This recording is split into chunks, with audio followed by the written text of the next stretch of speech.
Hej og velkommen til i dag. Jeg vil godt her på. Og det der var min ven Oliver, der lige grindede den her. Ja. Var lige glædelig 3. december. Og glædelig 3. december, mand. Det er nok 4. Og vi kommer til at grinde den her røde, den her sorte rail her, som I kan se. Lad os komme ud til det.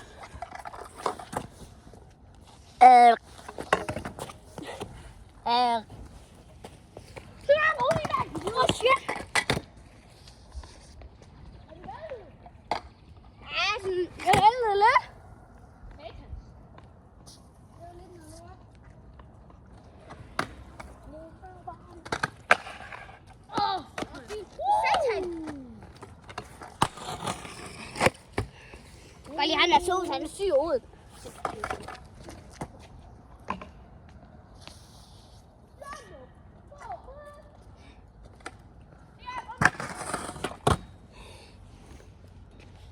Let's go, chicken. Prøv lige at lande mit tæve ud. Move job, move man, make it boom. Tag det. Ja. Oliver. Jeg grindede for hårdt.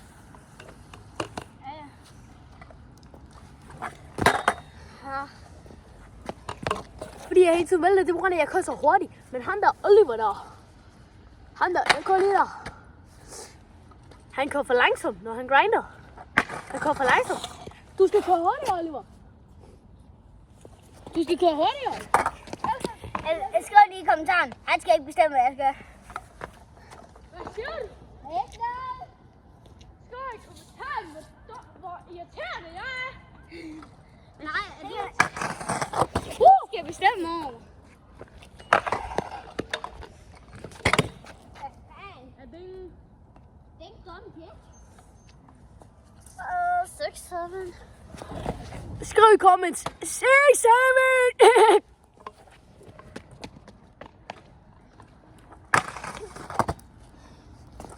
Let's go. Hvad er der? Fik du ikke din kanal, du var 9? Jo. Jeg fik min, da jeg var 8. Husk lige at gå ind og subscribe.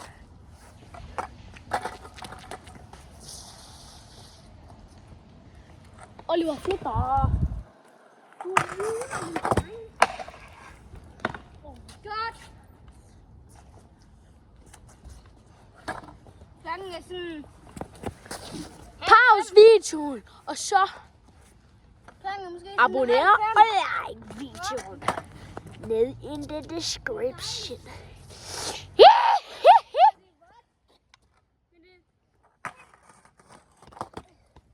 Det er der ikke er andre.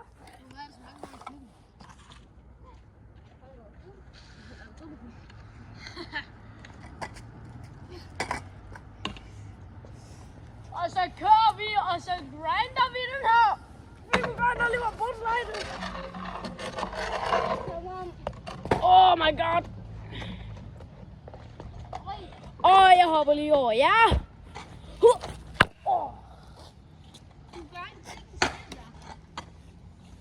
Hvis det godt, min telefon er på railen, så, og jeg har lige grindet over jer og hoppet over jer. Det er ikke rigtigt. Jo, det er. Det er ikke rigtigt, så selv.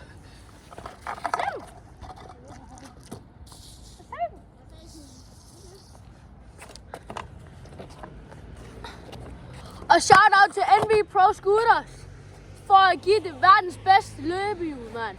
1.400 kroner. Det næste løbehjul. Jeg kommer til at have det verdens letteste dæk. Og så måske hans bar. Verdens letteste bare din dummes. Ja, men altså, jeg tager den der. Hvis du vælger med på den, så gider jeg ikke. Hvad? Ja, ikke noget. Så vælter med på Det er den. det. Og så nok også nogle nye hjul. De her, de er helt cool. Og det var fint. Jeg kan ikke Adam og Eva. Jeg sagde Adam. Jeg er sgu ikke Adam og Eva. Jeg sagde Adam.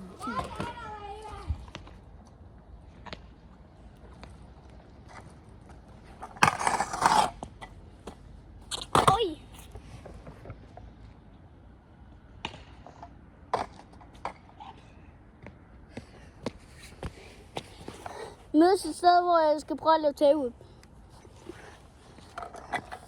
Vi mødes derovre.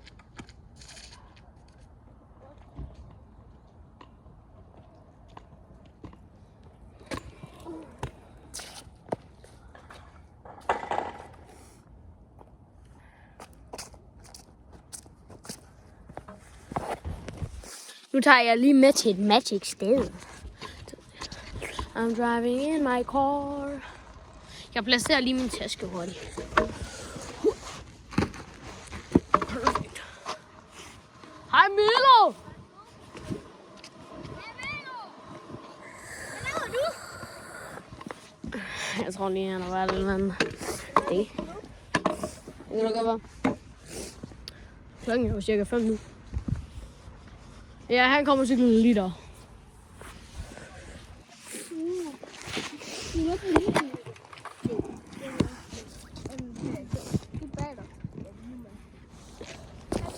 Jammer!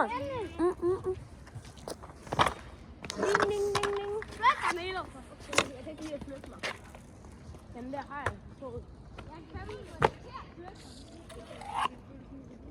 Jeg hopper over jer, guys.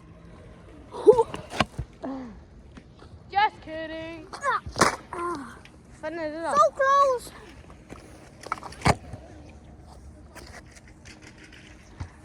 Freedom connection. Ses, Milo! Nej, kører du lidt til op ad den der low 180? For helvede. Pas på! Tag! Fuck, du er så på. Prøv at gøre tæt på hver gang.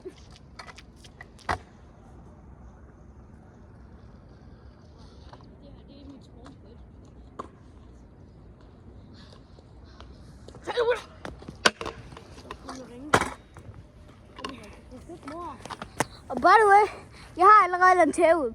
Så Ja, det gjorde du op på. jeg er faktisk lige her. Bare over på Lige før. den store ramme der. Lige der. I kan nok ikke se den. Men net derovre. Hvad var det nu for en sted, du tilbud på, Lever?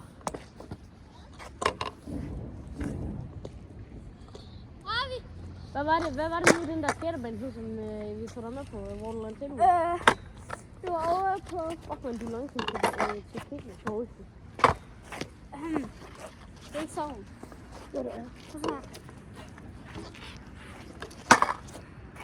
Du tager den hele her op. Ja, det skal den jo også op i luften. Sådan. Det skal ikke bare... Åh, shit, ikke lidt skimming. Der kom det. Oliver. Jeg har en GoPro derhjemme, så jeg skal have sådan en ting på det. Altså, når jeg kører ikke, så har jeg GoPro. Ja, når jeg får GoPro, så skal jeg også have sådan en. Skal jeg bare have sådan en holder? Hjelm. Får du chance?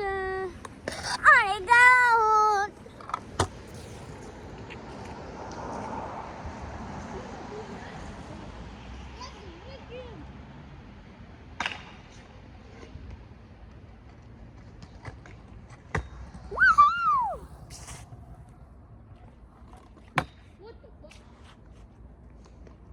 Kom sammen, om I kan drop in. Hvad?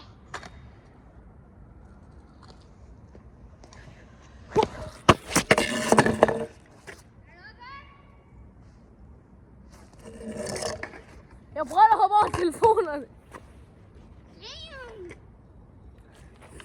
W-vel. Hvad mener du med damn?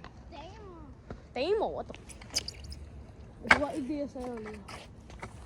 Lad os få nogle clips. What the fuck, Oliver? Det var fandme fedt.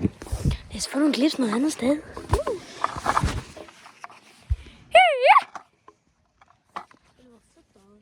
Nu går over til grinding. Hvad mener du? Jeg skal herhen. Stupid.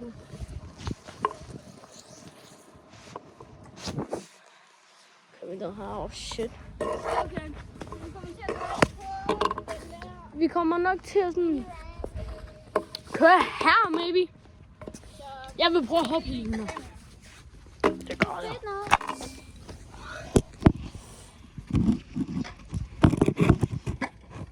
kan stille den her. Sådan laver du. Hvor er der?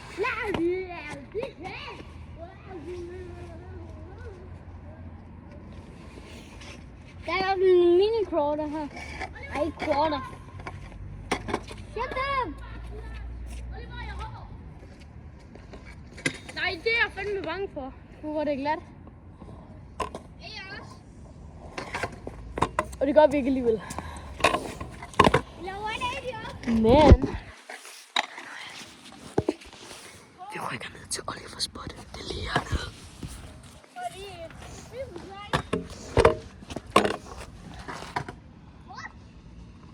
I kan se jer selv, bror, mand!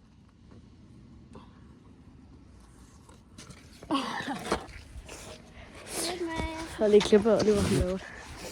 Hvorfor filmer du min telefon egentlig? Fordi det er mening. Hvorfor er det mening?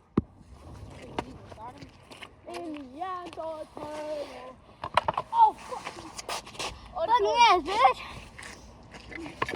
Prøv at lade en talerøb nu. Abonner, hvis jeres yndlingsmad pizza. Og skriv ned i comments. Burger eller pizza. Jeg skriver også lige, om I godt kan lide jul. Det elsker jeg. Nej.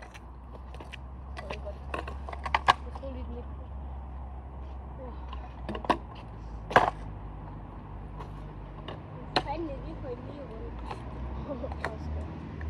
Asger! Nej, det var fandme kom. Ja, det var. Det var. Ved du hvad? Man får hej. Hun sagde hej. Ja, en hej. Ja, han sagde hej.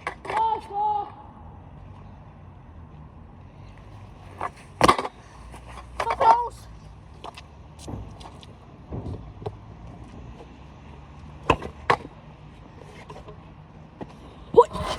Ui, så hus. Fuck, det kommer til, det bliver sommer igen. Ja, det bliver skønt. Det bliver så lækkert.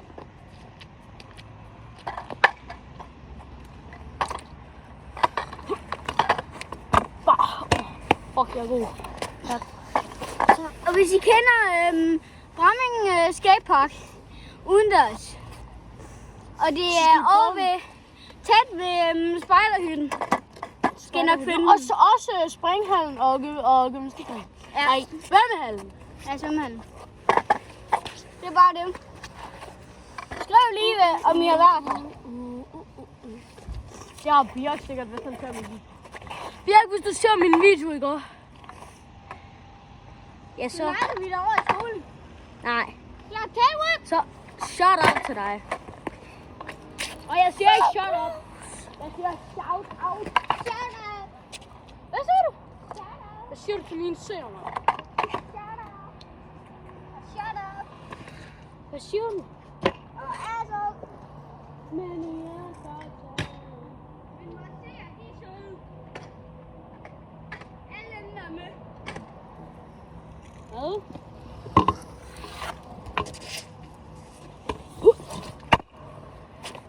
Send hele den her video til alle I kender. Vi vil sætte stor pris på det. I hvert fald alle skutterdrenge. Jeg hopper lige over jer igen. Nej, det gør jeg altså ikke. Jeg vender med mit dæk her. Hold da op. Og det fik du ikke engang på kameraet. Det er bare en lille shit. Fuck, man, det var dårligt. Jeg Nej, jeg prøver eller andet. Jeg hopper op til 50-50, og så hopper jeg ned igen. Ja, tak. Jeg synes det. Kom ikke til at gøre det der. Du glider. Fuck, det skal jeg. Jeg tror, der er nogen, der kommer og henter os. Lad os se, hvem der kommer over i bil.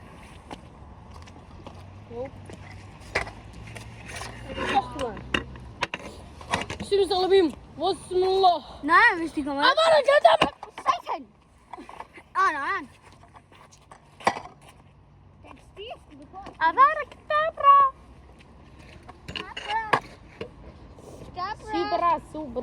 Brasilini. Oliver, den holder.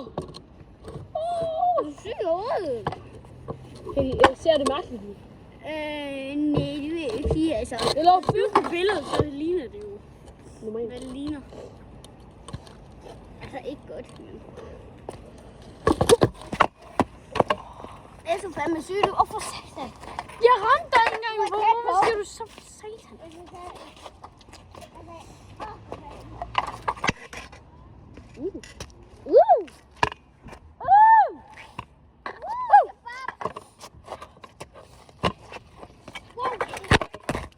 Det kunne jeg fandme komme. Jeg tager vi. Jo. Du skal ikke. Jeg skal ikke. Sige chill, eller hvad?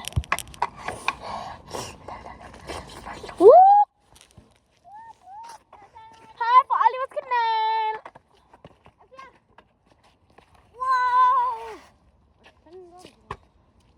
Ja, det er bare glat.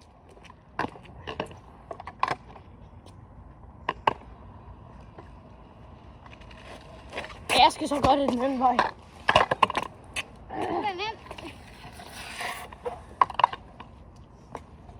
Og vi ved godt, at vi ødelægger vores jul. Men vi vil meget gerne have nyt, så... Shit.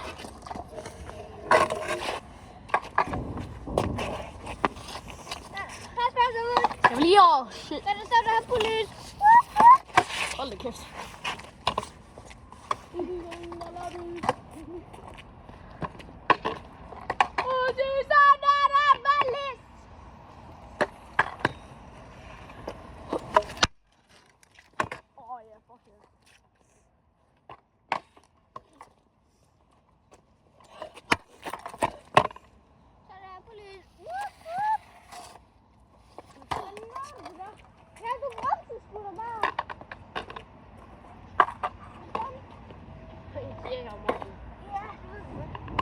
Hvordan ved I det?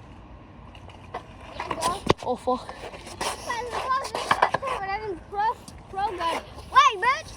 Oliver. Og hvis Marie B. fra min klasse siger, at jeg lå i comments, så skriv jeg lå i comments. Jeg er ligeglad.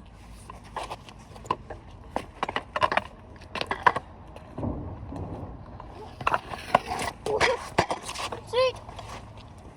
Men Oliver, jeg... Husk det sådan, der lå... Damn, bro. Damn. Yay! Woohoo. Og det er faktisk dejligt at ligge nu. Prøv at ligge nu. Det er bare også lidt koldt.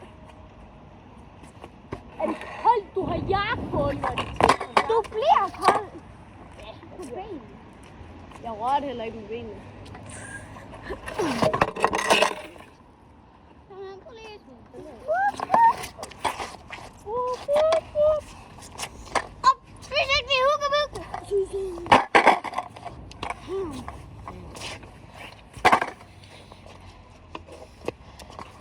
And McBarrios, if you see this video, please subscribe, bro. I'm your biggest fan, bro. I want your dick, I want your balls, and I will even buy your freaking grip tape, bro. I am the biggest fan of McBarrios.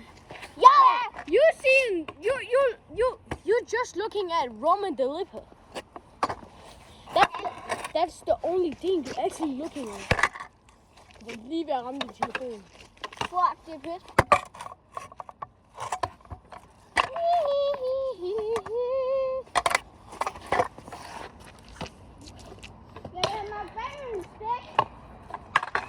Du har engang en stik. Det magter jeg fandme ikke at få. Det er mig, der får det der dæk, Oliver. Ja, jeg får verdens letteste dæk. Ja. Det gør jeg. Det var jeg så nogle gange en, hvor han gør sådan her. Så gør han sådan her, og så læner han sig bare forward. Her på skateboard? Nej, ikke på skateboard, på YouTube.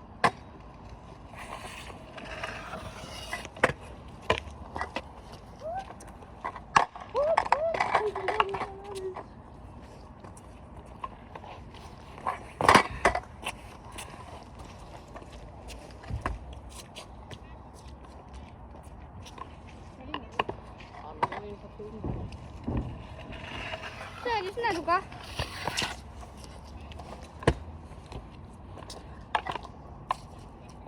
I'm not the nerd about that.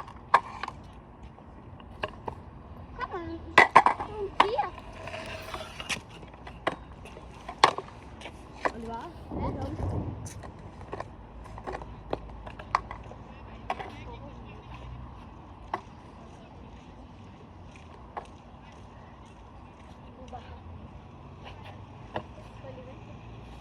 Jeg står med min.